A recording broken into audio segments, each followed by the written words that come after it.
Hi everyone, it's Jessica. Welcome back to my channel. Today I am working on one of my new patterns. I have a lot of flying geese to make, so I thought we'd have a little talk why I was making the flying geese. So let's get started.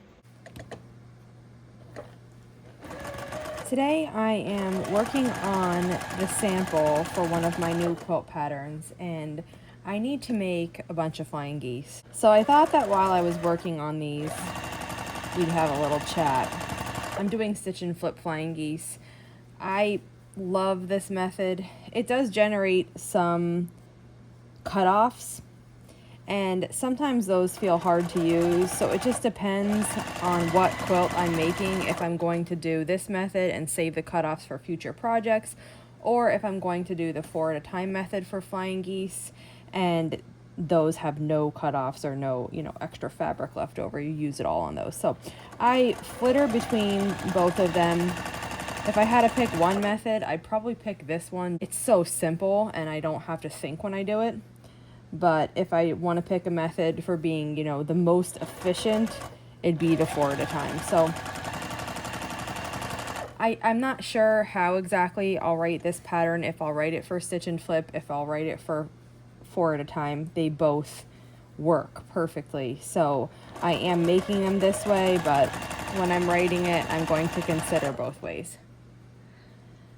So anyway, when we get to this time of the year, usually around November, I a little bit start thinking about what I want to do in the following year. I a little bit start thinking back at what I've done in the past year. And I don't mean this in the sense of New Year's resolutions. I mean it more in the sense of, in the grand scheme of things in my life, what are the things that I want to learn to do, and the skills that I want to learn and I want to be able to use. And I have so many. I think I could talk for hours and probably not cover them all. So many things I want to learn. And one of the things that I wrote on my list last year was to knit 1 pair of socks. Now, I don't know how to knit. So that was a lofty one. And in November, I realized, you know what? I didn't make any progress on this one. So earlier in the year, I purchased sock yarn and I purchased this knitting needles that I'd need to make the socks. And like 2 weeks ago, I was like, I need to start watching these video tutorials so I can try to make progress on my socks. I don't know if I'll finish them before January because I really have no idea what I'm doing, but I am going to start. So in the first group of videos that I was watching, it talks about knitting a gauge swatch, so you are making the right size sock. And I don't know how to knit, so I looked up some beginner knitting tutorials. I found a fantastic one. I'll link to that below too. And with that tutorial, I learned how to do the knit stitch. I learned how to cast on and do the knit stitch. It was awesome. And I felt so excited. So then I went to her other tutorials and I figured out while I was there, let me learn how to purl so I can knit and purl. And I did that.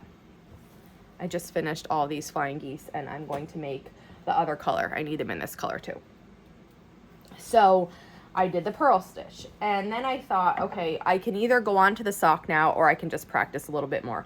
It turns out I feel like I want to practice a little more, so I'm going to make a washcloth.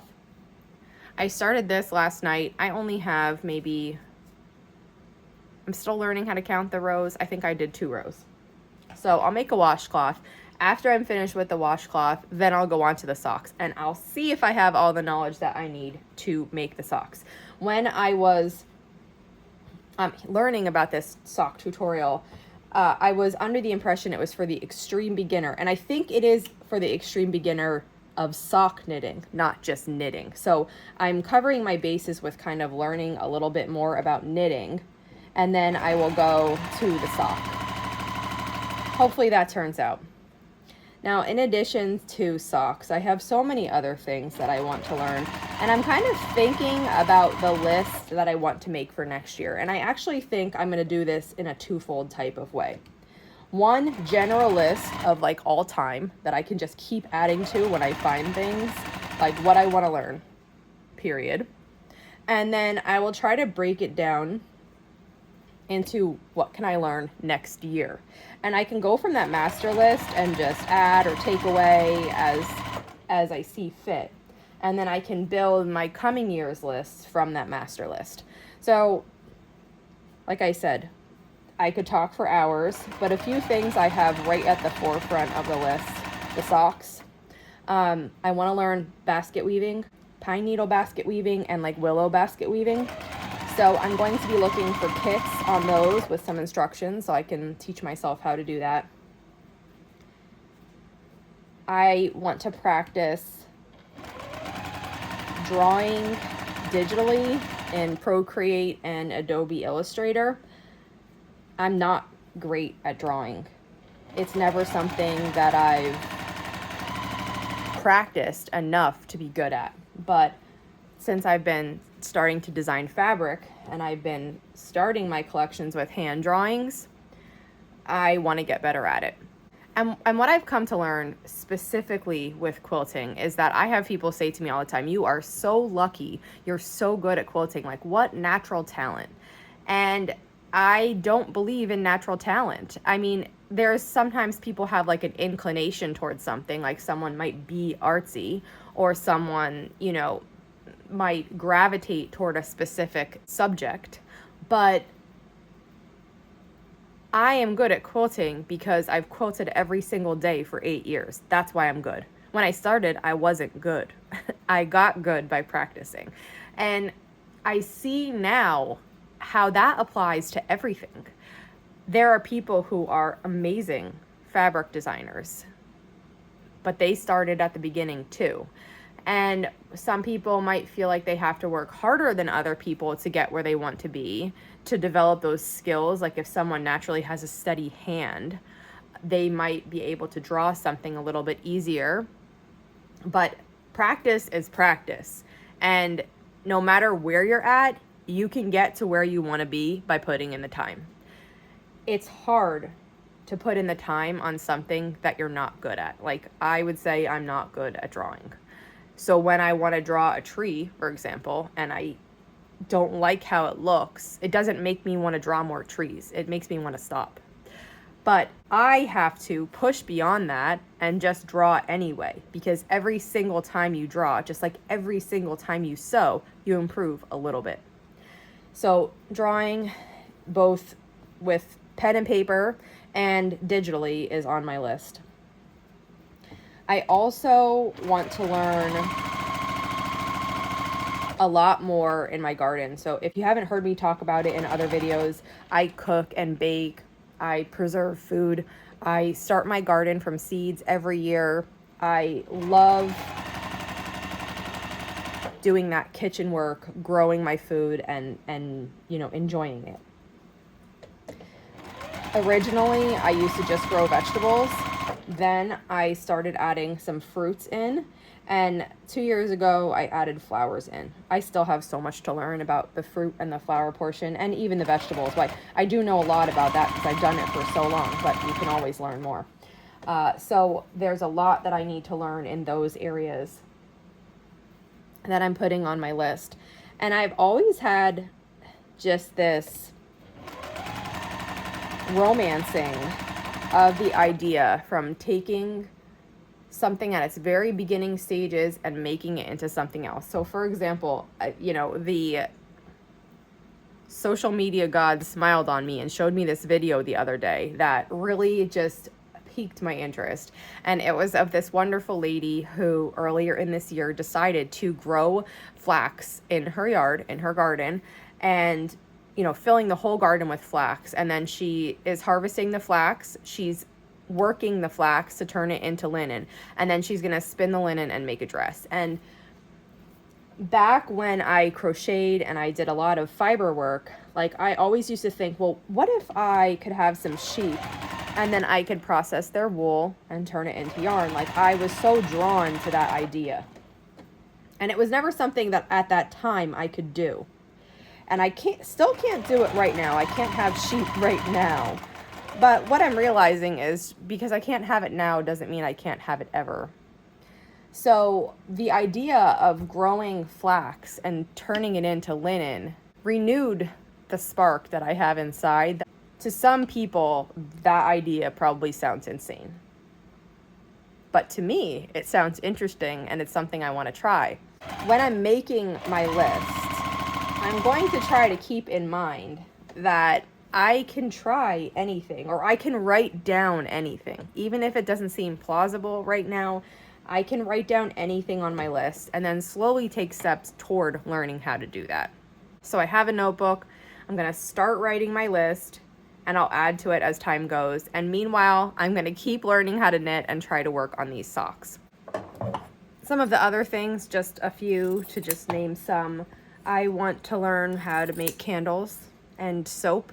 I've done melt and pour soap, but really make soap. I've fermented a lot of things in the kitchen and I enjoy that, but I'd like to explore that a little bit more. I made sauerkraut and kimchi and fermented pickles, but I'd like to try some more things. I've done yogurt and I really liked making yogurt, but I'd like to try some different types of yogurt cultures to see if I have a favorite or, one that I really enjoy. I'd love to learn how to make cheese. I've done ricotta cheese or like a farmer's cheese, but I can't find raw milk in my area. So making other cheeses, like I've tried to make mozzarella from milk from my store and I can never get it to work. So I need to explore a little bit more of how I can make different types of cheeses. I'd like to make both hard and soft. I've always wanted to learn about herbalism and take some herbalism courses.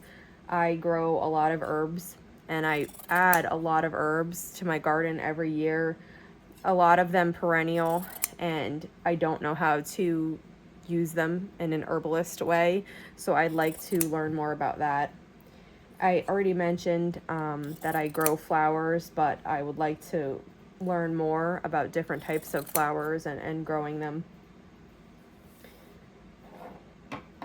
I want to try rug making and a couple different ways, like ones with wool and like the pictures. I don't even really know what that's called, if that has a special name or not, but I'd also like to learn how to make those braided rugs. I've seen them a lot in Amish areas. I've always thought, I bet you I could make that. So I'd like to learn how to do those. I also want to get better at hand lettering. I'd like to learn more. I have a really small greenhouse. My husband and I just finished building a small greenhouse. It used to be a chicken coop, but we had problems with animals getting into it. So the posts were still there from the chicken coop. So we just found these salvage windows and built like a greenhouse around it. We just finished it like maybe 2 or 3 weeks ago. I haven't even painted it yet. But, I'd like to learn more about what I can do there, if that helps me push the season on different things, like if it lets me start things earlier or keep some things going longer before winter hits. I'd like to learn exactly what I can do in it. And I don't know how it will be yet. I don't know how long it will hold temperatures. I have to learn that over this winter and see what the temperatures are like first thing in the morning, what the temperatures are like on sunny days and cloudy days. I don't know how it will work yet, but that's something I want to explore. Right now I have 2 cold hardy orange trees in there. They're in pots, and those are supposed to be hardy to the zone below me. So I'm zone 6. They should be hardy to zone 7, but I'm wondering if perhaps they will be okay in my greenhouse. So we'll see. And then I also have 3 other joa plants in there, and I used to have 5, but 2 of them accidentally got weed whacked over the summer. So I only have the 3 now, and they're also zone 7, so I'm wondering if they'll make it in zone 6 if I keep them in my greenhouse. And there's a lot of other things pertaining to growing fruit that I'd like to learn. I've grown things from cuttings before, like fig trees and pomegranate trees. They didn't survive last year, so I'm wondering if I work with cuttings again of those this year in my greenhouse, that maybe they have a better chance of surviving in the greenhouse than surviving outside here, because last year they did die outside even though they were supposed to be hardy to this zone. But so many things. So many things. My question is, does this spark anything in you? What do you want to learn? Are there skills that you have always wanted to try? Are there skills that, maybe you've taken the first steps, but you want to learn a little bit more? What things do you want to learn more about? And are you making a plan to work on it? Or are you just thinking about it and waiting for right now? That's it for today. I am thinking about this topic a lot, thinking about things I want to add to my list, how I want to move forward and proceed, ways to keep me inspired and dreaming big, and working through all those things that I want to learn. If you have any questions, just let me know. And if not, I'll see you back here soon. Thanks for following along.